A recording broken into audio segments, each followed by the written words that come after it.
Hi team, so I am really excited about this training video because I think it's something that can get a little complicated and a little overwhelming if you let it and if you don't have processes in place to help you sort of navigate the process of onboarding a new challenger. So it's so vital and so important that you get your customers, your new challengers started right. And the reason why it's so important that you get them started right is because of this thing that you hear so frequently called the vital process. In order to grow and build our team, we have to ensure that we have coaches that have full faith and confidence in our products and our programs and in what we do as coaches.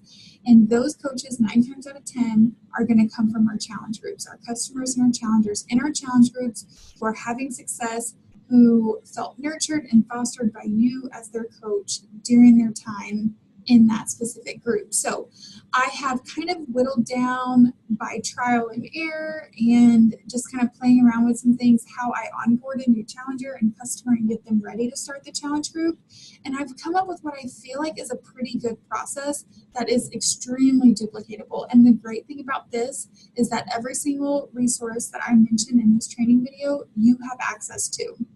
I've linked them below this training video on this webpage, and of course, they're in the Google Drive folder titled Challenge Group Resources. So just know that anything and everything I talk about, you have access to, but I really want you to focus on the importance and the value in running our challenge groups in a way that ensures our customers are having success, because that's ultimately what we do as coaches, is help other people live healthy and fulfilling lives. So the first steps, I send them a welcome email. So as soon as somebody purchases our challenge pack, I send them a welcome email. In that welcome email is a couple different things. Let me get it pulled up so that I can kind of walk through it with you. And just kind of as a side note, I want you to remember that you can change and tailor any and all of this to fit your specific style. So it does not have to be the exact welcome email that I use. Of course it won't be. You need to tailor it to fit you, and like you are sending the email and not me. You don't have to use my resource website. Like I said, tailor this. Just use these as templates to kind of fit your mold. So in this welcome email, it just lets them know how excited I am that they're going to be joining me. I have a link to a little video that I recorded that kind of explains what the course of the next 4 weeks will look like. So I have them watch that video. I also have them click on the link that takes them to the Dream Dynasty Challenge website, where they'll go through that module 1 that we'll talk about in just a second. I remind them to download the My Challenge Tracker app and accept the invitation to the challenge group that I have already sent them. I ask them to go through Module 1 on the private resource website. I also attach a workout contract, which you have access to as well. That is basically them just signing off and promising themselves that they are going to commit fully to themselves and their health and fitness journey over the course of the next 4 weeks. I attach that contract to this email and I ask them to just hold on to it, because then on the first day of the group, I'm going to ask them to print and sign that contract and then post a selfie with their contract in the group. Once they do these things, I ask them to text or call me so that we can move forward with setting up their Getting Started Right call, which we'll talk about in a second. And then I remind them when the group officially starts, when preseason will start, and to remind them that I will be there with them every step of the way. So it's essentially just a welcome to the group, do a couple of these things, and let's get ready to go. That module 1 that I mentioned is a prep phase. So if you have looked at the Dream Dynasty Challenge website, you will notice that that prep phase is sort of getting them started basically with everything they need to know about what is involved in the accountability group. From the meal plan to working Beachbody on demand to their workout space to their before and after pictures. I mean, anything and everything that I feel like a new customer should know is on that module 1. So I want them to go through that before they set up their Getting Started Right call with me, which is the third thing that I have them do, so that we can go through any questions that they might have had come up throughout their time exploring that module 1. So during the Getting Started Right call, you have access to an outline that I sort of put together for Getting Started Right customer call, little bit different than what a coach GSR call would look like.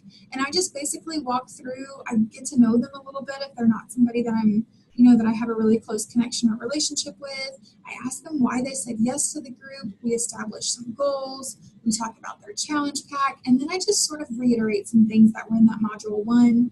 I remind them about when the kickoff call will be. I remind them about the Sunday check-ins, which we'll talk about in a second, how to get points in the group for free giveaways, how to work the challenge tracker app. I just kind of let that conversation for about 30 minutes or so flow in whatever direction it needs to. Some people need more help kind of working through the nutrition plan and getting ready from that perspective. And some people just want to kind of chat about life and get ready that sort of way. So it just kind of depends on the person, but I have provided you with an outline so that it's kind of a starting place for you.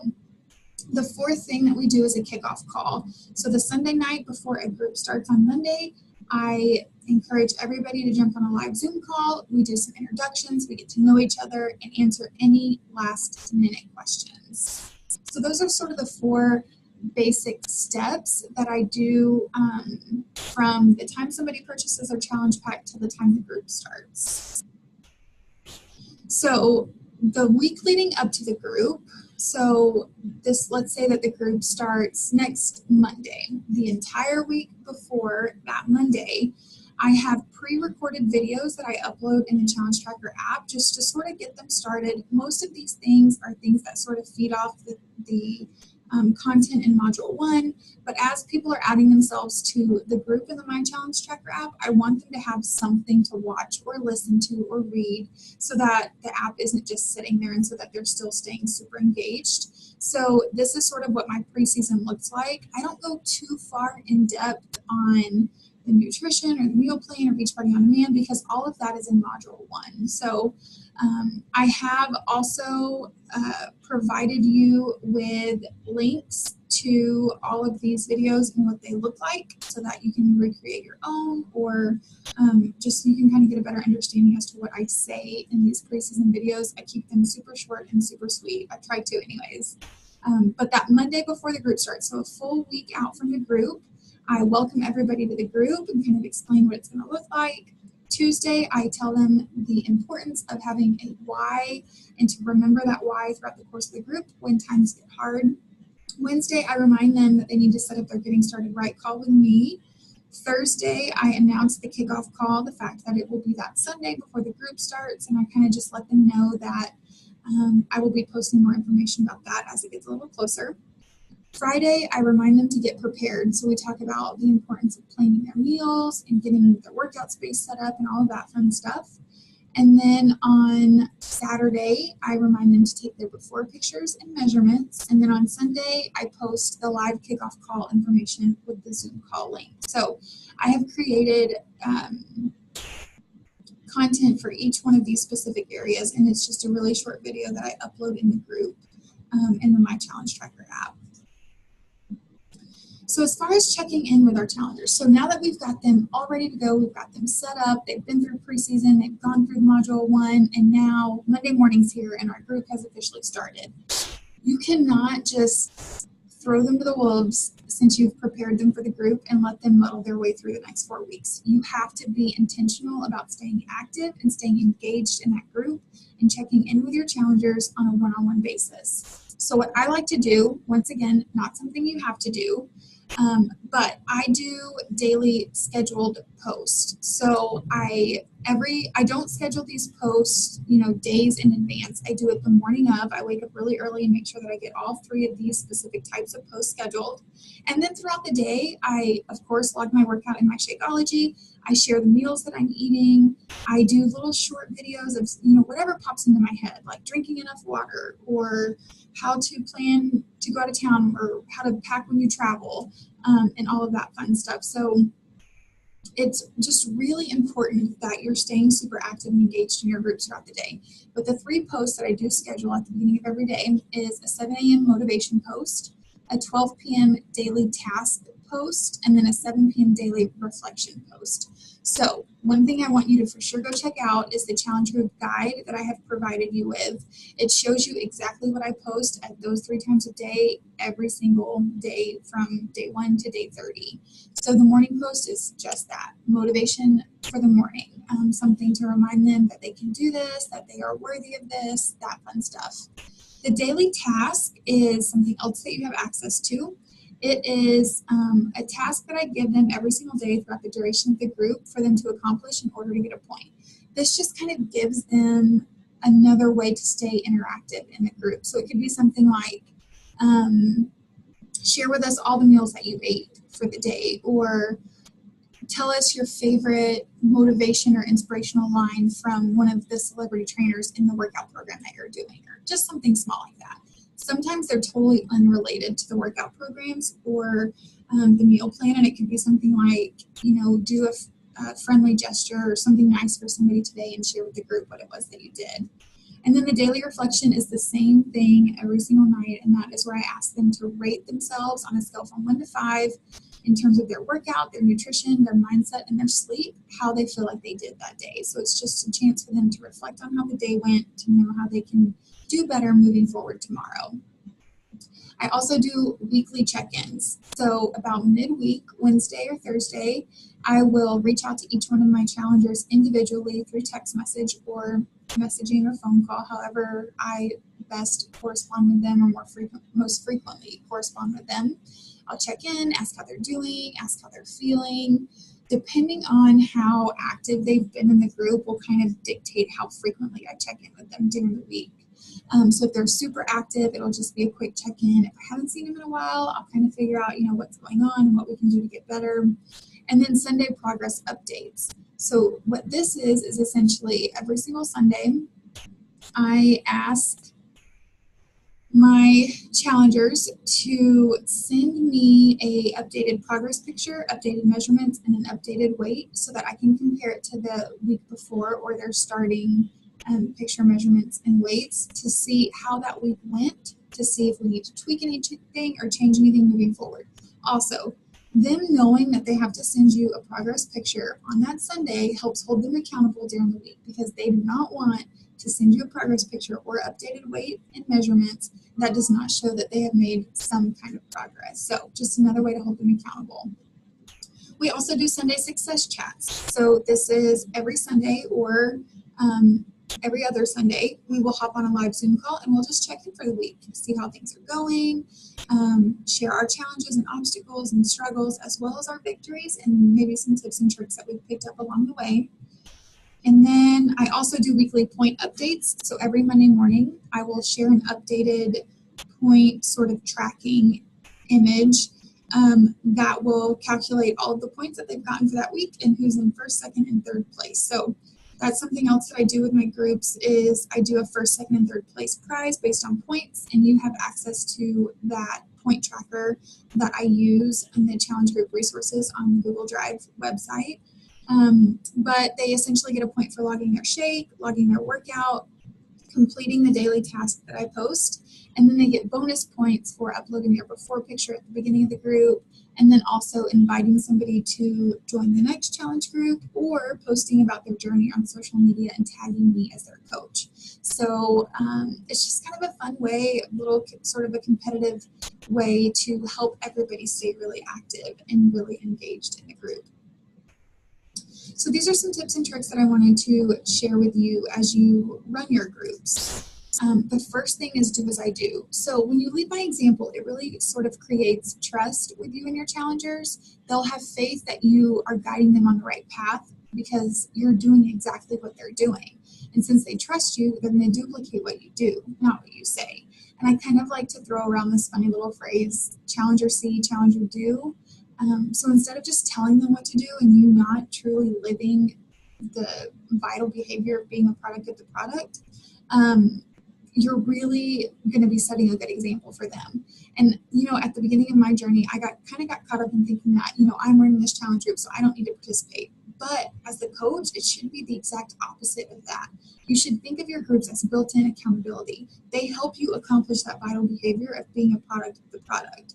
So while it's so easy to get swept up in helping other people and letting your own goals slack, like I have done, it's so important to remember to essentially put your mask on first, your oxygen mask on first, so that you can better help and serve others. And the great thing about being a coach is it doesn't mean that you have to be perfect. You're allowed to slip up. We're all human. But as coaches, we need to be the first people to jump right back in. And that's the journey that you need to share with your challengers, to let them know that you're not invincible and that you have slip ups too, but that we can all get through it together. The second tip that I have for you is accountability. It's all about helping our challengers stay accountable to their goals, and it's vital that you remind them why these goals are so important to them. That's what I like to establish in that Getting Started Right call. Let's be honest, when people start a challenge, they're really gung-ho for the first week, maybe two. Reality sets in, they're sore, they get busy, temptations come into the picture, and the excuses set to arise. So as their coach, you want to remind them of their goals and reconnect them to that why every single week that you check in with them. That's why this is included in the preseason content. Something simple that I like to do, like I mentioned previously, is have everyone send me sort of a weekly recap that includes their progress pictures, their measurements, their weight every Sunday. It's a great way to track progress, but more importantly, it's a great way to realign their actions with their goals. And like I said, if they have, the incentive to stick to having to send me a picture of them in their bikini every Sunday, then they're much more likely to stick to the program. I want you to make sure that you're tracking your challengers' results and who's sending you their weekly recaps. There's lots of ways to do this. You can use a Google Doc, you can use Excel to track their information and weekly check-ins. You have access to the template that I use in the challenge group resources on the Google Drive. However, just find something that works for you. You definitely do not have to duplicate exactly what I do. Make it work for you. You can use a simple pen and paper if that's what works best. And now I know that a concern might be, but what if my challengers won't send me weekly pictures or updates? So that's when it becomes very important that you set that expectation and tone for the group right at the beginning. So during that preseason week before the week starts, in all of the preseason content in your Getting Started Right call, we need to make sure that everyone is ramped up and ready to go. You also need to let them know what you need from them and share the why behind it.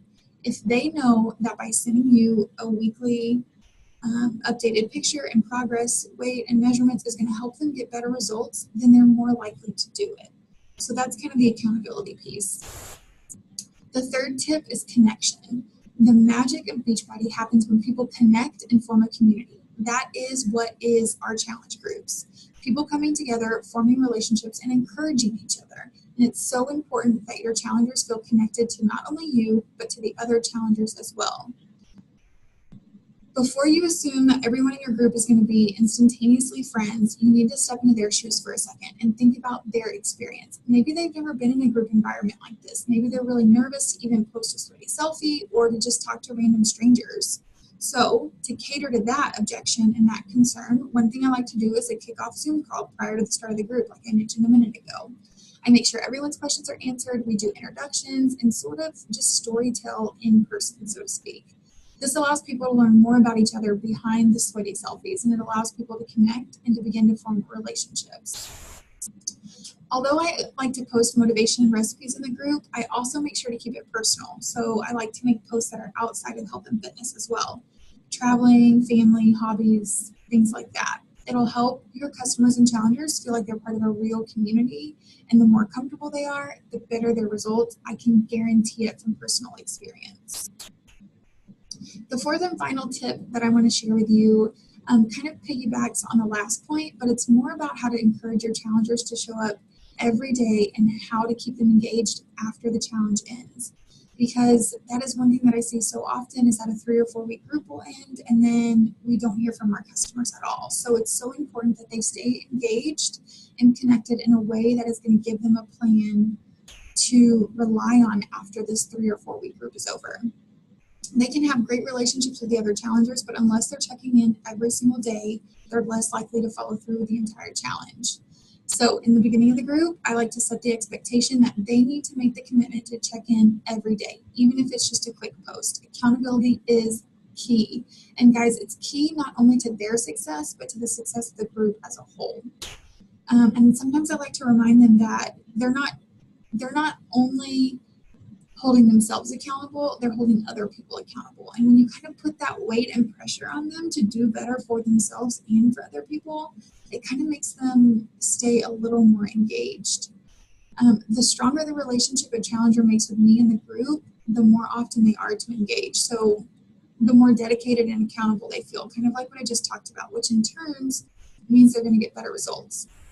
So this is kind of where that daily task activity tracker comes into play, where I do giveaways and prizes at the end of the group to help motivate people to stay on track. And like I said, you have access to my daily task ideas, the tracker I use, and more specifically that challenge group guide as to how the posts that I make on a daily basis. I also want you to establish a backup plan. So when people miss a workout or get derailed, they tend to want to hide from the group because they feel sort of embarrassed that they've, quote, fallen off the wagon, but that's when they need support the most. So I want you to talk to your challengers in the beginning about having a backup plan. So ask them, if I notice that you stopped posting, how would you like me to support you? How would you like me to help get you back on track? Do you want me to message you? Do you want me to call you? You just need to let them know that you're going to be that little angel on their shoulder that encourages them to jump right back in. Recognition is another fun way to encourage people to stay engaged. I'd like to post some fun shout outs, every Sunday or a couple times a week, outside of the updated point status that I do on Monday mornings, whether it's a transformation that I've seen from the weekly progress photos, or if I just recognize a challenger who's always the first to encourage others, I like to post that in the group as well. Another thing that you can do to help with engagement is to create a build-up. So you can create reasons for them to come back and check into the group to figure out what's going on. So for example, check back in on Friday for my infamous Shakeology recipe, or tune in on Sunday for my top meal planning tips, or just give them sort of a set time that you're going to be coming back to the group to share valuable content and information with them. I also want you to talk about life after the challenge group, after the 21 days, after the 30 days, because this is not just a quick fix. It's about creating healthy, lifelong habits. And to me, a challenge group is really only the beginning of a new lifestyle. I want my challengers to continue working out, to continue drinking Shakeology and engaging in the network after the challenge. So I invite them to my ongoing never-ending challenge group to just kind of help empower them to stay on track. And you can kind of do that however you want. I run my ongoing group through the Challenge Tracker app, but I'm thinking about maybe shifting over to just an open Facebook group that I can keep everybody in. I also give them the option to be a challenge group graduate in my next group. So basically they've completed one challenge group and they have the opportunity to join another one before going into that ongoing group. It's totally up to you how you do that as well. Even though they don't have the title of coach, if they're not a coach, they already have a little bit of experience under their belt. So I encourage them to share that journey and tips that helped them so much throughout the first round. That experience really strengthens their confidence within themselves to help reach their goals, and then ultimately, hopefully, opens the door to them becoming a coach. So guys, I really just want you to keep in mind that challenge groups it's our bridge between a customer becoming a coach. Good challengers make great coaches. So really honing in on the challenge group experience and how I stay connected with the group has seriously made all of the difference in my business. Not only do I get excited about running groups, but I feel good knowing that my challengers put faith in me as their coach and that I'm able to deliver. So I want you to take these 4 tips. I want you to look at your current challenge groups. I want you to think about how you can make them more effective and a better reflection of who you are. Remember, the speed of a leader is the speed of the pack. And if you're leading with your own fitness, your challengers will follow in your footsteps. And together, you are going to be able to accomplish amazing, amazing things. So I want you to check out all of these resources, figure out how to make it work for you, duplicate these resources, and let me know how I can help, and continue running challenge groups every single month. So I hope this was helpful. If you have any questions, please let me know.